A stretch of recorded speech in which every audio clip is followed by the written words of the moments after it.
Magandang araw po, Pag-asa Weather Update. Alamin ang lagay ng panahon ngayong araw ng Biyernes, August 25, 2023 at latest update sa Bagyong Goring.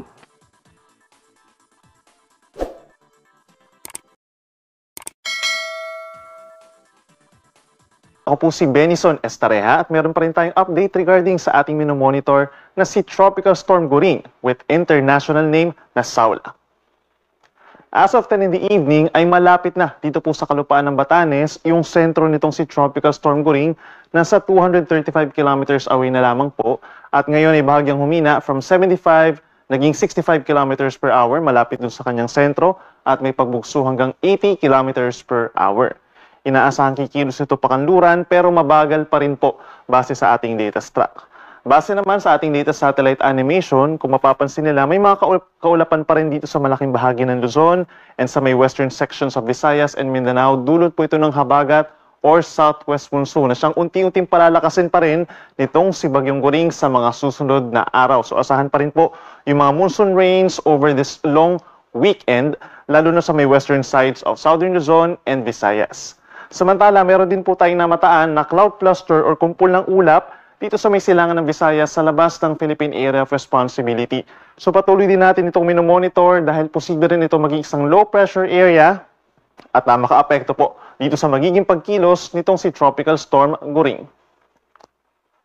Base po sa pinakauling track ng Pag-asa, inaasahan po natin within the next 24 hours ay kikilos pa timog kanluran or pasubsob itong si Bagyong Goring at lalapit pa dito sa may Batanes and Babuyan Islands. Posible rin bukas ng gabi maging isang severe tropical storm po ito.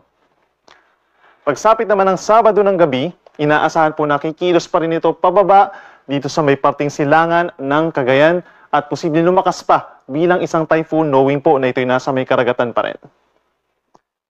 Inaasahan po pagsapit ng Sunday, bababa pa itong si Tropical Storm Goring at maging isang typhoon na. Possible na maging isang malakas na bagyo na ito sa may silangan po ng Isabela.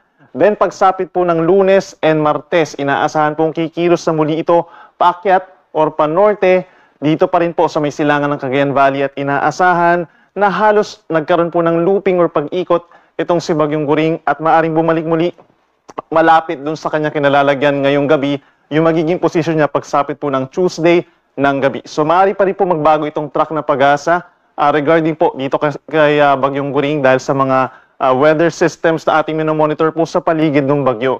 Isang malaking factor kung bakit ganito po yung nagiging pagkilos, yung kakaibang pagkilos itong si Bagyong Goring ay dahil dun sa ridge ng high pressure area dun sa may parting Japan at sa posibleng mabubuong high pressure systems naman po dito sa may paligid ng mainland China. So kapag meron ditong high pressure area, napipigilan yung pagkilos pakanan or pakaliwa nitong si Bagyong Goring, kaya naman mananatili pa rin itong sa may silangan ng Cagayan Valley.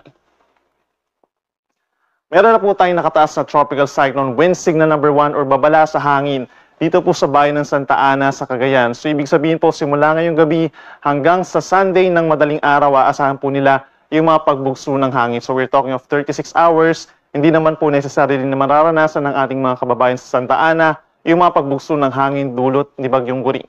Inaasahan din po malaking bahagi pa ng Cagayan Valley and even nearby areas such as Aurora, Cordillera Region, and worst case scenario po sa may northern portion of Bicol Region and Quezon Province, magtataas din po tayo ng tropical cyclone wind signal kapag lumawak pa itong si Bagyong Goring, knowing po na sa ngayon eh, hindi pa ito kalakihan, no? Nasa 170 kilometers po yung radius nito at magkakaroon din ng mga pag-ulan. Dulot din po directly nitong si Bagyong Goring.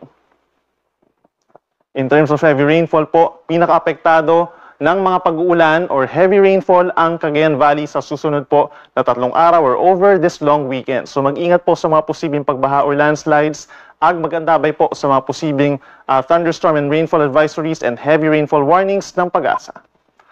Samantala, yung southwest monsoon, unti-unting palalakasin nga nitong si Bagyong Goring. So yung mga lugar na malayo dun sa bagyo ay makakaranas pa rin po ng minsan malalakas na mga pag-ulan, and we're talking of the western side of the country.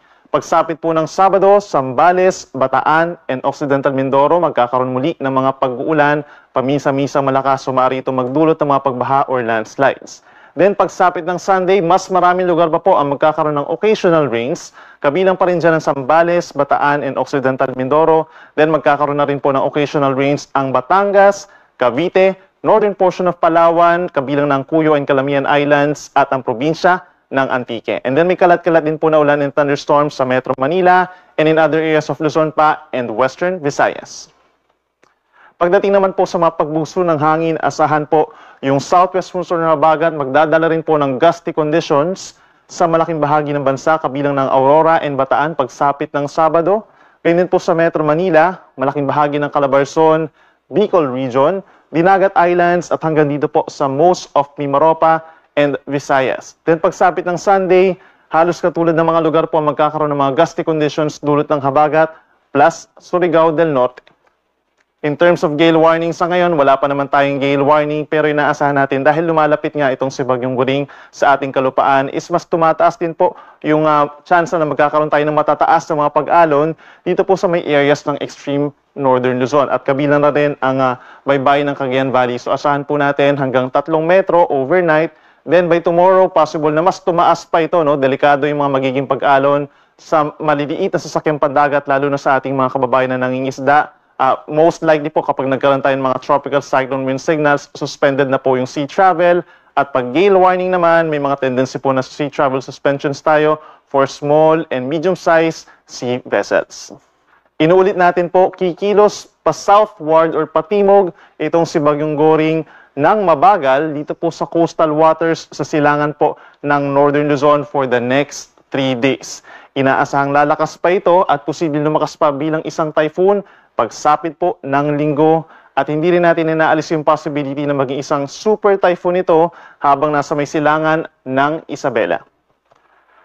In terms of track, yung looping track po natin na nakikita pa rin natin na mangyayari po sa susunod na 5 araw pero posible pa rin magbago yung pagtaya or yung lokasyon mismo ng mga sentro nitong si Bagyong Goring sa susunod po na 5 araw. So patuloy po magantabay sa updates ng Pag-asa.